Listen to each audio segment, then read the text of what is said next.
Hey everyone, and welcome to the first edition of 3030 of 2019. Happy New Year to everybody. So many things have actually happened already, which is kind of annoying, but also kind of cool at the same time. Usually Google avoids the holidays so that they don't ruin people's holidays. I've been part of that group before in the past, of course. But at the end of the day, a lot of things have already happened in the first 17 days here. But what we're going to be covering, I've been asked a lot, kind of what I'm going to be focusing on in 2019. So, kind of like 2019, SEO resolutions. I'm going to share my thoughts around that. It's 4 points that I kind of want to go over what I'm going to be, expressing to my team and what we're going to do to grow. But I think it has some value to everyone. Your URL structure. John Mueller went out and started talking about this very interesting use case of why of understandable URL structure matters. We'll get into that. Google Posts, for anyone who uses it, great service, great service. Google started to deprecate it a couple of months ago, but it seems like it's moving back up. I'll go into that. Kind of an old school question, as everyone knows here. I love kind of getting back into old school SEO questions, which I get all the time. This one's about exact match domains. I got it, 4 or 5 times over the last 30 days, so I'm going to go into that a little bit. And yes, I'm going to cover an update that I believe happened, and pretty much everyone believes happened at the beginning of January. So let's get into it, because we only have 30 minutes. Number 1, 2019 SEO resolutions. What are you going to change? So this is something I think about every year. Everyone who joins the show, and thank you to everyone who does, knows that at the end of every year, I always take a look. I always do predictions, right? I look back on what my predictions were the year before, and then I make predictions for the next year. Something else I'm going to start is at the beginning of the year, what I'm going to, try to change or try to do differently, with myself and my team as I look at our customers and look at our workload. And these 4 points kind of build on one another. The first one is I'm going to try new things, right? Over the course of last year, I found that, we had a lot of folks, myself included, that were just doing things the same way because that's how they were always done. Now, that is certainly not a new, thing that someone is saying. But when it came to, what we were doing here, a lot of it that we noticed was, like manual data pulls, things like that, And, when we were doing that at the beginning of the year, and, for the most part, when we did that for months and months, and we're like, man, we should be able to do more in the time that we have here. Why? We're not getting as much done as we really should.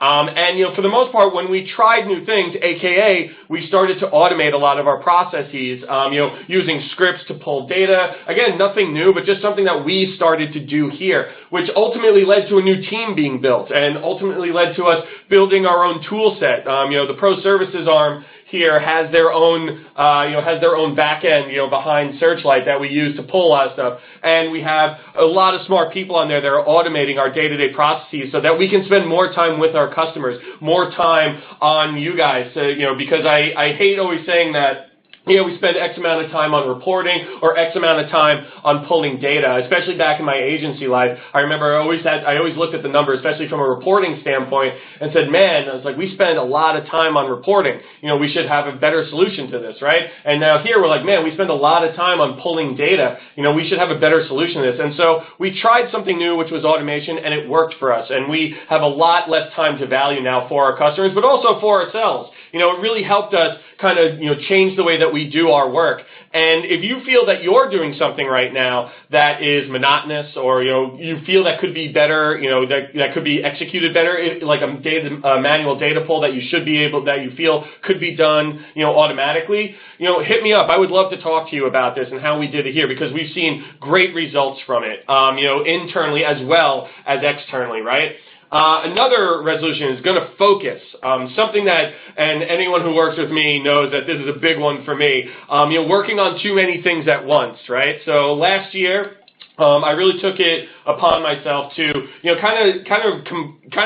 just like zero in on the projects that were most important and not try to be so scattered, because I felt the year prior in 2016 I was very scattered, jumping around from different project to different project to different project. And so I started to talk to, my boss about, Stefan Bajaya, as many of you know, and, we started talking about, like how we can focus things, right?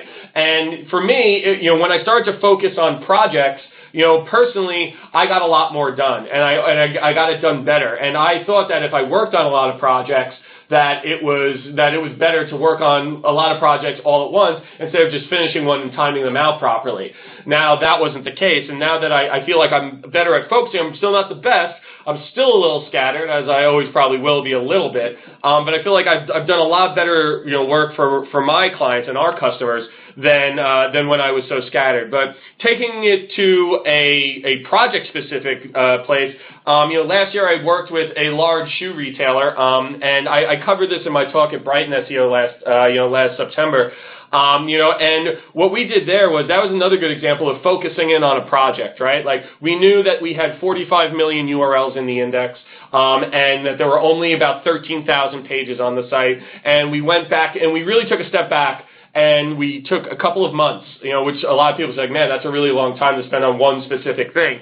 We took a couple of months to plan what we were going to do about that, and we fixed that issue. We wound up blocking all parameter and search result pages, 45 million URLs down to 13,000 URLs, 2x traffic, 3x revenue, right? And that was just because we focused on a project. So if you feel that you are scattered, or there is a certain project that's happening on your site and there's just too many of them, think about focusing. Think about taking a step back and saying, hey, listen, we have these 6 things that we need to get done in the next 6 to 8 months, but I'm going to work on this one first. And this is going to be month 1, or maybe the first 45 days. And then I'm going to move on. But I'm going to do this one thing right. That's really helped me, and I've been preaching that to my team, and I can already see the benefits of it, that people seem less stressed, people aren't bouncing around as much, they're hitting things, they have to-do lists, and this is what we're going to do. So it's something else. Again, building, trying new things, going to focus, building. I'm going to move faster, right? So trying new things and focusing, I have found, actually helped me move faster through my work, and through my projects as well, right? And also when it comes to, like projects, SEO projects, paid projects, whatever you have, something that a lot of people also don't, get caught up in, especially SEO strategists, believe me, I'm this guy too, is analysis paralysis, right? I have a gentleman here who runs our auditing team, who I have been working with for like 11 years. Steve is a great dude. He's a tremendous SEO, but him and I fall into old habits all the time where, just a few days ago, we were sitting with one another and we lost track of time, and we were focusing on this very minute thing, which had really nothing to do with anything. It was just, we were basically just arguing a point on a site, and we wasted 3 hours just kind of pontificating about what could and what would be, which is what we used to do at the agency all the time. And, I remember I looked back, I was like, holy crap, dude, we've been sitting here for 3 hours. We got to move. And, so then that kind of took, learning from that and taking that to my team, saying moving faster through projects doesn't necessarily mean just getting them done, but I found that when I try new things and I focus on them, it allows me to move through them faster while maintaining a high quality. And then the last one is the most important one. I highlighted in purple, mainly because my wife said that's her favorite color, and I was practicing this with her last night, and she has no idea what I'm talking about. She's a teacher, so she's like, yeah, this looks fine, so I made it purple. But the big one is I'm going to make decisions. And that's something that I think everyone should think about, especially anyone who's working on SEO projects, is what are the decisions that we are making that are, having a positive impact on the site. And I feel that a lot, going back to the analysis paralysis, aspect of what I was just talking about, I feel like a lot of people get caught up, especially in SEO, about just not being able to make a decision on which way to go, because there are multiple answers sometimes to certain problems. And I think that what I was looking at, a few months ago was, 2 of my folks were kind of arguing back and forth about a point, same site, same project, but I had noticed that they were talking about the same thing for several weeks. And I was just like, hey guys, what's going on with this project right here? And they're like, well, we could go this way or we could go this way, or there's a third option that we could go. I was like, listen, someone make a decision in the next 10 seconds. And I just looked at them and, one of the people said, hey, here's what we're going to do. And they said, okay, let's go with that. And the decision was made, and they moved faster, and they tried new things, and they focused. So all of these 4 things, build on one another. I'm kind of using these as pillars with my team this year, not only from a work standpoint, but also from a a personal standpoint, I think that people will work better, they'll work smarter, and they'll work harder and more efficiently if they follow these 4 pillars. So and when you apply these to SEO projects, they work really well as well, because a lot of us love to sit around and pontificate and talk about things. I know I love doing this, and if anyone knows my boss, Stefan, everyone knows he loves to talk about anything, actually. He can talk to a wall for 6 hours about nothing.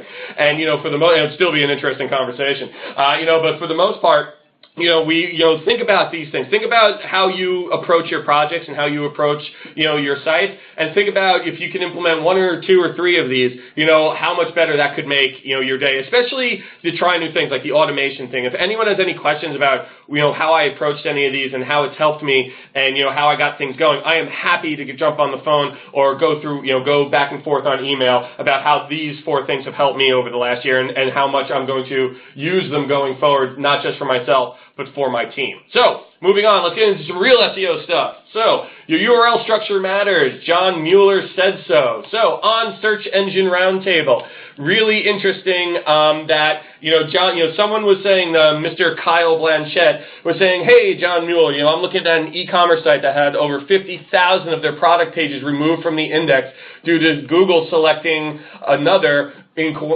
parentheses, wildly irrelevant canonical. Very common issue. Everything on the site looks technically correct. Any other reason this might happen? Then he goes on to say it's selecting, different PDPs or product description pages, for another PDP, one being a whisk showing an area rug. So obviously 2 completely different projects. What is going on for the most part? And, John actually wrote back and said something really interesting. For the most part, he said that it probably has to do with their hard to understand URL structure. Now, which I found really interesting, and the most interesting part of that already interesting statement was with many URLs leading to the same content, which is why you would use canonical tags, making our systems assume that a part of the URL is irrelevant. Now, that's really interesting because when you look at it, and I don't know what site this was, so I unfortunately wasn't able to, review it myself. But I think that, for me, if someone had approached me with this question, I would have said, hey, if you're seeing the wrong canonical being indexed and being shown, then the content on those pages are probably too similar.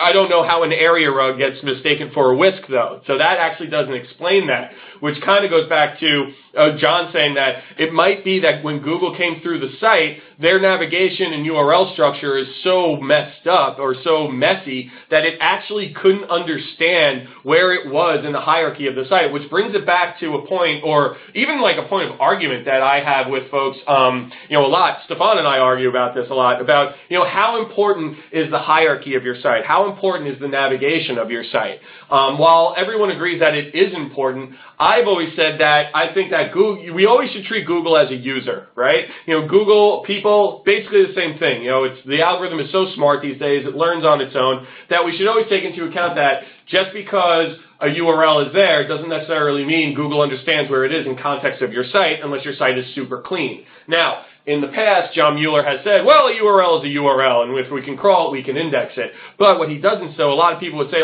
but he said this in the past. There should be no issue. It doesn't matter what the URL says. And I've actually covered that on the show. But when he's actually taking this a step further, and he's saying that, no, we can crawl the URL, we can crawl the canonical, but the problem is that our system is getting confused because the hierarchy of the site and the structure of the site is so confusing that it actually doesn't know where it is. And there's enough similar content on those 2 pages, whether it's a disclaimer or what have you, that if Google can't tell the difference between an area rug and a whisk, that's how messed up the structure of your site is. And in my opinion, it's probably a very dynamic site. My guess is the URLs are all garbage, and it's just, nothing that you can see. And it's probably a lot of dynamically generated stuff and things of that nature, really hard to maintain, really hard to get through. So with that said, I think that this is really interesting, and it's a good it's a good point to be made and a good, kind of good lesson learned that, because a lot of people spend a lot of time on the structure of their site and they get a lot of, they get a lot of crap for it. And it's like, well, why should I spend, let's just put it in the way it is. No, you should do the research. You should take the time to, to really think about the flow of your website, not only for people who are just as important, but also for Google as you're getting through the site, because Google gets confused. And this is a perfect example of Google getting confused, which is pretty interesting to me, because you can think like, man, Google can't even figure the site out. That site must be really messed up. And I really wish, I almost want to hit this guy up and ask him what site he's working on, but I don't want to be that weird guy, so I'm not going to do that. Val, maybe you can do it. I don't know. Maybe I'll have you do it. Either way, let's move on. So Google Posts moving back up. So, anyone who does not know Google Posts, it is a really cool service that Google offers to local businesses. For the most part, it was something that they rolled out, I don't know, I want to say like a year ago, year and a half ago, it might be even more than that. But for the most part, it's a way that you can give updates right in the SERPs in the local panel, which is super cool. You can think of it, and I always say, it's like your Google My Business's Twitter account, right? You can go up there, the updates show up, you can show coupons, discounts, soup of the day. I know a lot of restaurants that use it in my area of Long Island.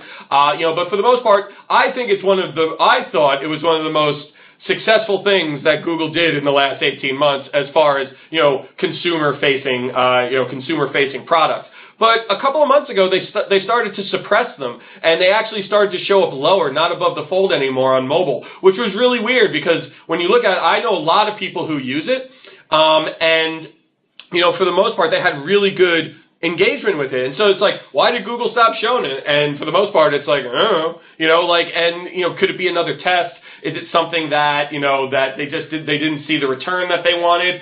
I'm not really sure why they stopped, but the good news is that it appears that they started showing it again. And I think that, which is why it's kind of tipping me off that it may have been a test, Google seeing like, hey, if we move these down, are we going to see, less engagement? Are we going to see people who people aren't using it as much? Would people continue to use it if it didn't show up? But for the most part, a lot of people's engagement tanked which is not surprising at all because it's not above the fold anymore. But Search Engine Roundtable, it was reported, and there's a lot of, reports and visual confirmations that Google did start to show them, much higher up again. Now, I did my own searches, and, it was a mixed bag for me, because I know a few restaurants and a few stores, locally, around my house that use Google Posts quite often, mainly because I suggested it to them, because it's a great service.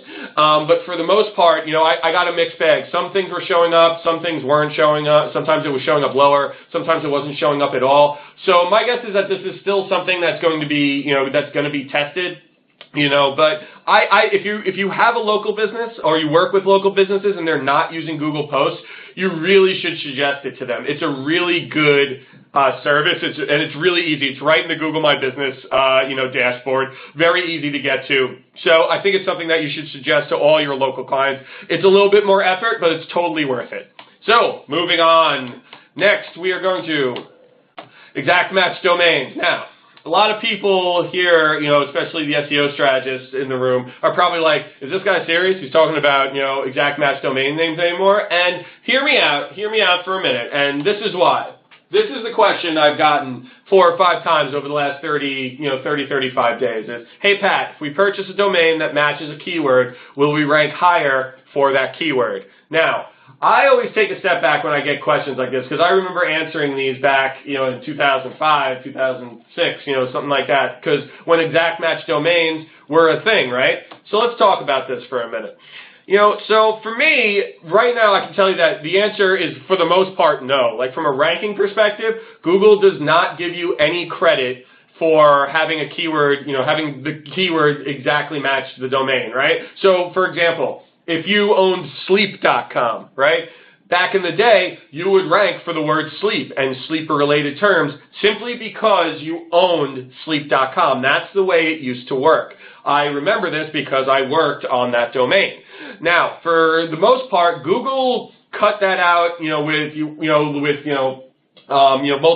multiple pages on domain ranking for one query, and like all those filters that they rolled out. This was one of the filters they rolled out probably 10 years ago. It might be a little less than that, but it's probably hovering around 10 years ago, where exact match domain names from an SEO standpoint, I'm talking strictly from an SEO standpoint, started to lose their steam, right? Now, with that said, these days, that doesn't mean that there's no value in owning them from a marketing standpoint. And, I was talking about this with a few folks, and, most people are like, no one cares about that stuff anymore. It's really the content on the site, and which I completely agree with. But I think from a human standpoint, like, think about this. Like, if you had sleep apnea or you wanted to find out more information on, sleep medications, places to go get sleep studies done, or just information about my kid isn't sleeping, if you saw sleep.com come up and 3 other sites, and basically the article titles were around the same, 100% you would click on sleep.com because it's like, oh, sleep.com, that's a very human reaction, right? That's something that for me, I would always say, oh yeah, let's go there, sleep.com. The person who owns that must know what they're talking about. It's like a mental thing. But for the most part, that's good from a marketing perspective. From an SEO perspective, there's really no benefit in having exact match domains, and honestly, you're not going to find any of them anymore unless you make up something. Like, all those domainers have bought those things up, and they're probably selling them for like $1 million or 50 grand, something crazy, some crazy number for a domain.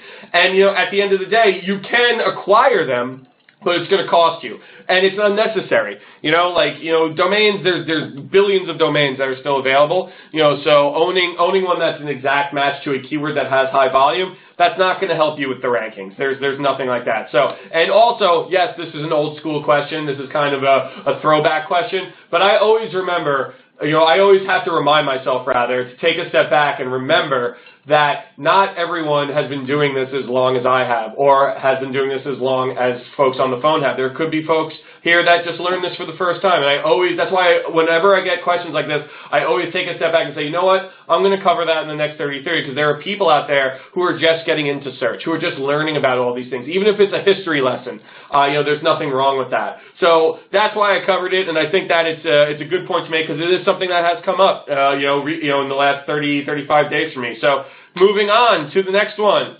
Was there an update at the beginning of the month? Probably, guys. There's updates all the time, and I know I've been covering updates more frequently than I used to, but Google has been super volatile, in the last year, and this one was no different. So this is Rank Ranger, a very familiar tool for all the SEOs out there, but you can see that, and I like Rank Ranger for these things just because they color code everything very easy to understand. You can see that, right at the beginning of January, around January 6th, 7th, things started to fluctuate wildly. And I can confirm that, with conductor data, that we saw a huge amount of fluctuation across those days, ending around January 12th. Just a lot of ups and downs, day to day. A lot of traffic spiking, a lot of traffic going down. But at the end of the day, it all wound up kind of even for us. I've heard reports of people saying, this reversed the Medic update for me, and I'm up 40%, and I just started ranking for, 6,000 new keywords. And I don't know, man, sometimes when I hear crazy stuff like that with no visual proof or no data proof, I kind of don't believe it, because I got all the data in the world right here, and I have, tens of thousands of sites at my fingertips. And basically I saw a lot of fluctuation, so something definitely rolled out. But ultimately, everything kind of landed in the same place. Maybe those folks are just the lucky few who got, who have these massive climbs when these updates roll out. But for me, most of our clients have just been steady through these updates. Yes, there have been a handful here and there that have gone down, handful here and there that have gone up. For this one in particular, I saw basically no change from the day it rolled out to the day it stopped. Yes, in the middle there were fluctuations up and down, wacky few days. But for the most part, it all kind of just stayed, it kind of all wound up in the same place. So, with that said, it was kind of like, hey, listen, the update thing, which I go through all the time, from an update standpoint, yes, we are not slaves to updates. We shouldn't be worried about algorithm changes. We should be aware of them, which is why I've kind of changed and started to report on ones that I think are reportable, because it makes sense to, kind of have a conversation about it, right? One happened, we should talk about it. But at the end of the day, this is not like something, what can I do to avoid the next, algorithm change? listen, that's probably happening right now. But at the end of the day, it's all about creating great content for your customers, great content that holds value. We all know this. You've heard me say it a million times. But, we did see fluctuations here. And, that's something that, that's probably worth a conversation. So if you saw an up or a down, or you were like me and you just saw, pretty much just the same thing, kind of land in the same place, which I'm guessing most people did, because a lot of these things, typically end up in the same place. Hey, I'm open to talk about or look into ones that have dropped. I've had a couple of conversations over the year with people who've had massive drops from these things, but for the most part, most people survived them. The Medic update was probably the biggest shift since 2012. 2011, 2012 when Panda and Penguin rolled out. But, for the most part, I think we're going to see more of these like wild fluctuations, 5 days long, and then just kind of, it's Google testing things, dialing things up, dialing things back down, as they always do. But something, getting back to the slide, getting back to the original point, something definitely rolled out. There was definitely an update. I hope everyone fared well. I hope you fared better than well. But, for the most part, I think I'll probably start to throw these in here and there again when I think it makes sense. And with that, here we are at the end once again. Happy New Year to everybody. I'm excited for 2019. I hope everyone, focuses more, moves faster, tries new things, and makes decisions. That's going to be my mantra for this year. Val, too, she's nodding in agreement with me, even though we were in different departments. But we're going to make it work anyway, Val. We're going to spend the last few minutes here answering questions, as always. So put them into the chat box when you get a chance if you have a question on anything. And just go. We've got a bunch of them, so I'm just going to sort through. Okay. Here's one. How can I check the indexation on my site? That's a good question. So indexing is a little bit of a tricky thing, but for the most part, the easiest way is to go into Search Console and look at the index coverage report. The new Search Console, and everyone knows my feeling on Search Console. It's actually gotten I've not trusted it for many, many years, but it's gotten a lot better. The new version has gotten a lot better. For me, it's the index coverage report in the new Search Console is very reliable. It gives you a lot of good information. How many are indexed? How many are blocked by the robots, your robots.txt file, how many errors, exist on the site, things like that. And I think it's definitely something that you need to, that you should look at often. A lot of people be like, don't get too involved with how many pages you have in the index, but that's nonsense. You should always, you should always do that. So I think for the most part, it's, that's the best way to look at, like for something like that, looking at what Google is looking isn't looking at what Google's looking is the best way, right? So for the most part, got a couple of others. Here's an interesting one. So not necessarily a question, but thanks for talking about the URL structure. In the fall, we had a site where the URLs were slowly being unindexed. We didn't see it because the site's traffic dropped 45% from the Medic algorithm update, so the additional drop wasn't noticeable. Fair. It wasn't until I saw individual page data in Search Console. Traffic would drop and then flatline. We diagnosed it as a canonical issue and resolved it that way. But manually going through and finding unindexed links and requesting indexing was a huge time suck. Absolutely. And stories like that are, when you get through that and you start doing things, manually, again, that's always tough. It's always tough to go through things, manually when you're seeing that. And that's another good point that was made here that everyone should think about is when you have a site that drops a lot and then there's a subsequent drop from another algorithm update that you might not even know about, so then you have two issues that are masked by one, which is super interesting, and not a great situation at all, of course. But at the end of the day, thank you for sending that story over. That's that's super interesting, and it's never good to hear about a site dropping, but that's a good point to be made that you can have one drop masked by another drop, which certainly is never good. One last one. Do you also use Bing Webmaster Tools? What's your take on it? Oh, Bing. Guys, I don't really talk about Bing that much. I have Bing Webmaster Tools accounts for all of our clients. Do we use it as much as Search Console? No, we don't. Okay, we just don't. Google holds so much more of the market share, And I don't think that there's anything in Bing Webmaster Tools that would give me any better insight than what's in Google Search Console. And for the most part, I like only using, a small, like a focused amount of tools so that I'm not getting too much, again, analysis paralysis. But, Bing Webmaster Tools is fine. I would recommend using Search Console. Again, everyone use what makes you happy and use what gives you the information that you need. And with that, we have reached the end. Everyone, thank you so much for joining as always. This is my favorite part of my job, and I'm so excited to spend the next year doing it again. Here's to 2019, and we will see you next month.